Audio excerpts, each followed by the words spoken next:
Hello everyone, good morning. আমি রীতা ইয়ার family ব্লগসে তোমাদের সবাইকে স্বাগত জানিয়ে নতুন একটি ব্লগ শুরু করছি। আজকে একটু অন্যরকমভাবে শুরু করছি, নতুন সকাল নতুন রকমভাবে আজকে দিনটা শুরু করলাম। তার কারণ হলো বর আজকে অফিস বেরোবে না, কেননা তার শরীর ভীষণ খারাপ, পুরো মানে সারা রাত ধরে জ্বর এসেছে, তো ওই জন্য অফিস বেরোতে পারবে না, গা হাতে প্রচুর যন্ত্রণা হচ্ছে।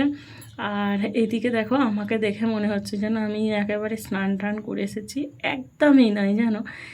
একেবারে মেয়েকে স্কুলে দিয়ে এসেছি, এখন তো মর্নিং স্কুল চলছে, এই মাসটা মর্নিং স্কুল চলবে, তো ওই জন্য মেয়েকে স্কুলে দিয়ে এসেছি, তার মধ্যে আমি পুরো একেবারে স্নান করে নিয়েছি। আর ঘরটা আজকে পুরো নতুন রকমভাবে সাজিয়েছি, দেখো তো।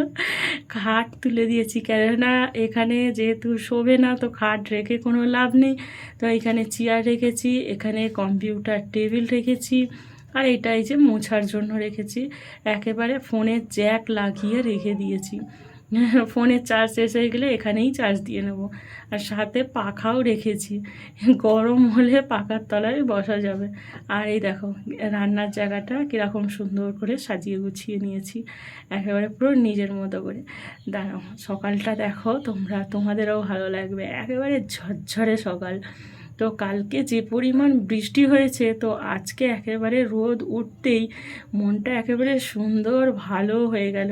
আর যেহেতু জামা কাপড়গুলো ভিজে ছিল, সেহেতু একেবারে জামা কাপড়গুলোকে সকাল হতে না হতেই একেবারে জামা কাপড়গুলো রোদ্দুরে মেলে দিয়েছি।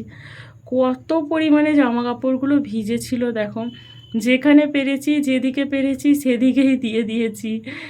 আর এই দিকে দেখো আমার গাছটায়, তো সাদা নয়নতারা গাছে দুখানা ফুল ফুটেছে, দেখো এই একটা, আর এইদিকে এই একটা। আর এই ফুলগুলো তো একেবারে প্রত্যেকটা শাখায় শাখায় ফুটে আছে, দেখো প্রত্যেকটাতে ফুটেছে, তো কি ভালো লাগছে, প্রত্যেকটা ডালে ডালে ফুটেছে, তো খুব ভীষণ ভালো লাগছে। রোদ্দুর উঠেছে, তার উপরে গাছে ফুল ফোটা, তো চলো একটু নিজের জন্য একটু সময় বার করা যাক।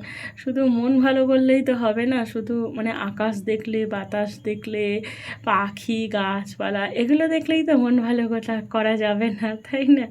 তো নিজের জন্যে সময় বার করাটা ভীষণ পরিমাণে জরুরি।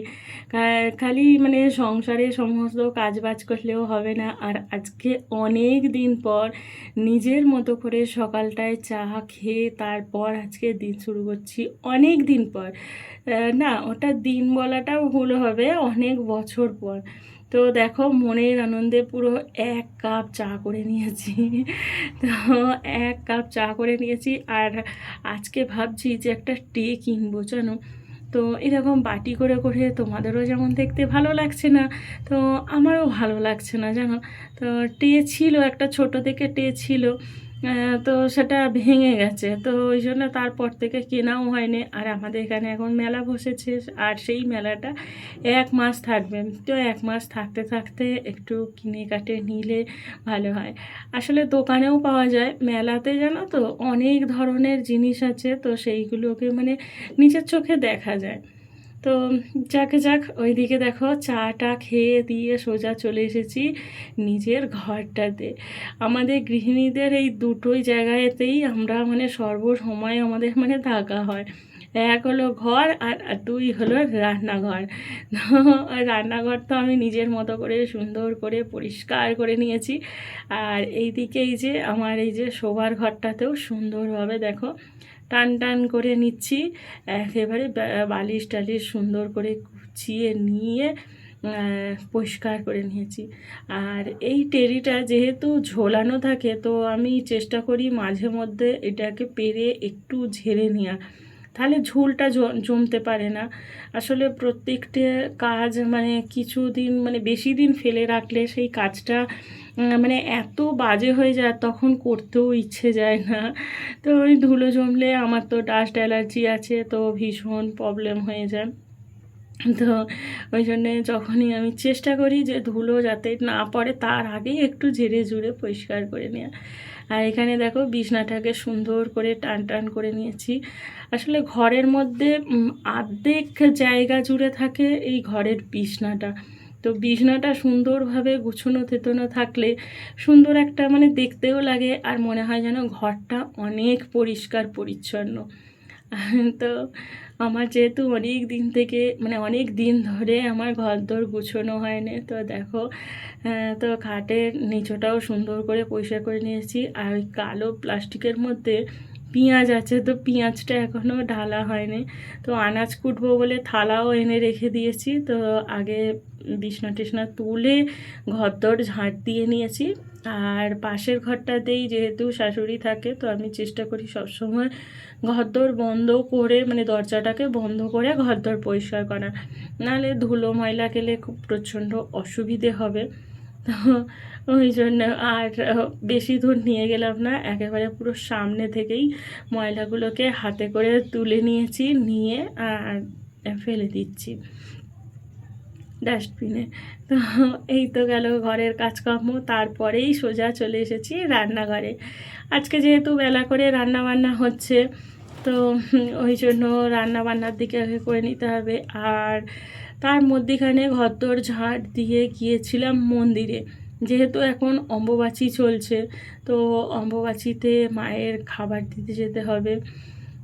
তো কালকে তো যাওয়া হয়নি, যেহেতু কালকে অনেক রাত্রির করে পড়েছে, তো আজকে ওই জন্য সকালবেলায় গিয়েছিলাম, মায়ের খাবার দিয়ে এসেছি।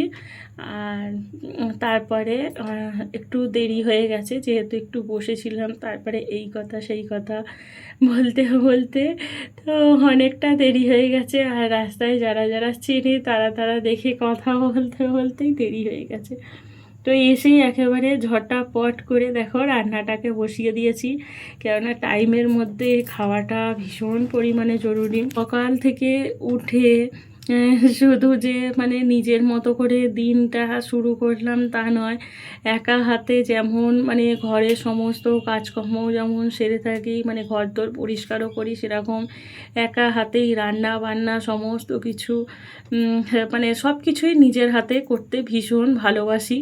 তো ওই জন্য মানে কোনো কিছুটাই কষ্ট মনে হয় না, আর কোনো কিছুটাই মনে হয় না যে এটা বিরক্তিকর বা এটা একটু একঘেয়েমি। তো ভীষণ ভালো লাগে। আর এখানে দেখো আজকে কি রান্না হবে বলো তো, আজকে চিকেন হবে। আর ওই দেখো ভাতের মানে ফ্যানটা পড়ছিল, তো আমি একটুখানি সরাতে গেছি, একেবারে ঢগাস করে পুরো নিচই চাপাটা পড়ে গেছে। তো আবার তুলে নিয়ে আবার চাপাটাকে দিলাম। তো এইরকম আমার মাঝে মধ্যে এইরকম বেহিসেবি মানে কাজ হতেই থাকে। আর আমি এইটাকে কাটিনি, কেননা সব সময় তো আমরা নিজেরা পরিপাটিভাবেই তো কাজকর্ম করি না, তাই না? তো কিছু না কিছু তো খুঁত থাকেই কাজকর্মে, সারাদিনের কাজকর্মের মধ্যে কিছু তো ভুল ত্রুটি হয়েই থাকে, তাই না? তো এইটা হলো তার মধ্যে একটা বড় ভুল, যে আগেই আমার দেখাটা উচিত ছিল, কিন্তু এতটাই আমি এইদিকে মানে ভাজাভুজি মাংসর দিকে মনটা দিয়ে দিয়েছি যে এইদিকে ভাতটা যে ফুটে উঠেছে ওটাই আমার খেয়াল হয়নি। তো যাকে যাক ভাত তো হয়ে গেছে, ভাতের ঢাকনাটাকে একটু আলগা করে আর ওই যে ঘরটা ফাঁকা করে দিয়েছি, ফ্যান চালিয়ে রেখে এসেছি যাতে ঠান্ডা হয়ে যায়। ঠান্ডা জিনিস খাওয়াটাও বেশি ভালো, বেশি গরম খাওয়াও ভালো নয়।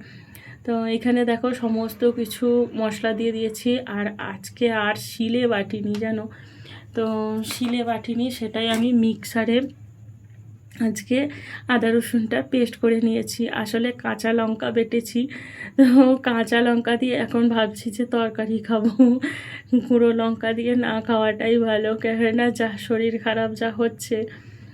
তো এই জন্য কাঁচা লঙ্কা দিয়েছি, কাঁচা লঙ্কা দিয়ে আর হাতে মানে কাঁচা লঙ্কা যদি আমি শিলেতে বাটি তাহলে আমার ভীষণ পরিমাণে হাত জ্বালা করে, তো ওই জন্যে আমি মিক্সারে বেটে নিয়েছি। আর এখানে দেখো সুন্দর করে কষানো হয়ে গেছে, সাথে আলুটাও দিয়ে দিচ্ছি, আলু দিয়ে একচোটে কষাবো। আসলে কি জানো তো, কালকে রাত্রিরে চিকেন আনা হয়েছিল, আর আমার রবিবার দিনকে চিকেন যে আনা হয়েছিল মানে গত রবিবার, এই যে গেল যে রবিবারটা সেটা নয়, তার আগের রবিবারটা। তো সেই রবিবারে চিকেন আনা হয়েছিল, তারপরে মধ্যিখানে তো অনেক কিছু ঘটে গেল, তো মনেই ছিল না। তারপরে ফ্রিজ খুলতে আমি দেখছি যে কিছু একটা ডিপের মধ্যে আছে। কি আছে খুলে দেখছি যে চিকেন। বেশি দিন অনেক দিন এমনিতেই রাখা হয়ে গেছিলো, তো ওই জন্য আর মানে বেশি দিন আর রেখে খাওয়াটা ঠিক হবে না।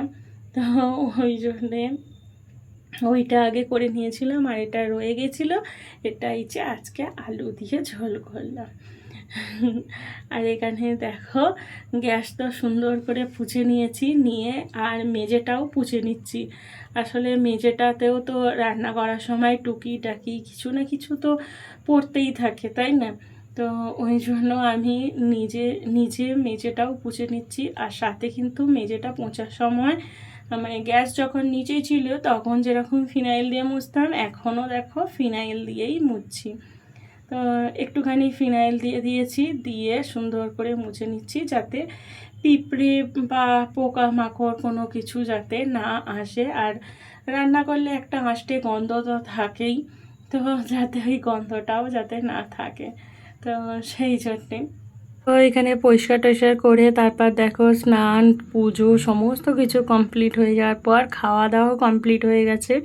এই যে এখানটায় এঁটো নিচ্ছি, আর বাটিতে দেখো একটু তরকারি রয়েও গেছে, তো ওটা রাত্রিরে হয়ে যাবে। তো চলো আজকের ভিডিওটা এই অবধি, কেমন লাগলো অতি অবশ্যই জানাবে। তাহলে দেখা হবে অন্য একটি ভিডিওতে। আজকের মতো টাটা, সবাই ভালো থেকো।